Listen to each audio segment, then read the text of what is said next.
Pardon? Qu'est-ce que je lis là? Alpine serait prêt à recruter Briatore? Non, ils en sont arrivés là, quoi. On en est là, chez Alpine. Donc pour ceux qui savent pas, Briatore était manager de Renault à l'époque où Alonso avait ses titres, et c'était lui l'instigateur du Crashgate de Singapour. Donc il a demandé à Piquet Junior, l'équipier d'Alonso, de se crasher à Singapour 2008 pour provoquer une safety car et bloquer les arrêts au stand des autres, parce qu'à l'époque on pouvait pas rentrer lorsqu'il y avait une safety car au stand. Donc ils étaient bloqués sur la piste, les pilotes. Ce qui était d'ailleurs assez con, vu qu'en plus il y avait le refuel à l'époque. Donc c'était super dangereux, il y en a certains qui pouvaient tomber en panne d'essence, etc. Donc grâce à ça, il a gagné Singapour. Alonso, il a gagné sur cette victoire volée, quoi. Hein. Sur cette manigance, on va dire.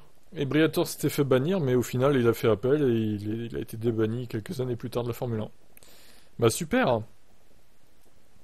Bon, nanana, l'incident entre Ocon et Gasly à Monaco est désormais sur le devant de la scène. La réaction de Bono Fama suite à la collision accentue l'attention médiatique portée à l'équipe.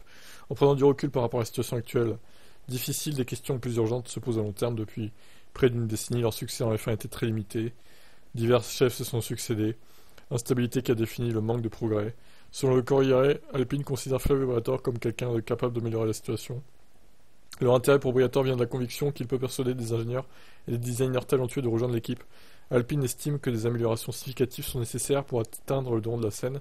Briatore répond donc au profil de quelqu'un ayant des relations nécessaires pour prendre des mesures agressives sur le marché. Le temps nous dira si ces négociations aboutiront à un accord concret entre les deux parties. Ce qui ne fait toutefois aucun doute, c'est que l'équipe de Bono Fama doit traverser une période délicate. Non mais le seul qui pourrait remettre à flot Alpine, c'est Vasseur. Mais lui, il est chez Ferrari, il va y rester. Il va pas aller s'enterrer chez Alpine. Ça serait complètement débile. Et il a tout intérêt à rester chez Ferrari, Vasseur, il est bien là où il est, je pense. Mais Briatore, non. C'est vraiment un aveu d'échec de le rappeler, lui. Hein. Quel est votre avis là-dessus?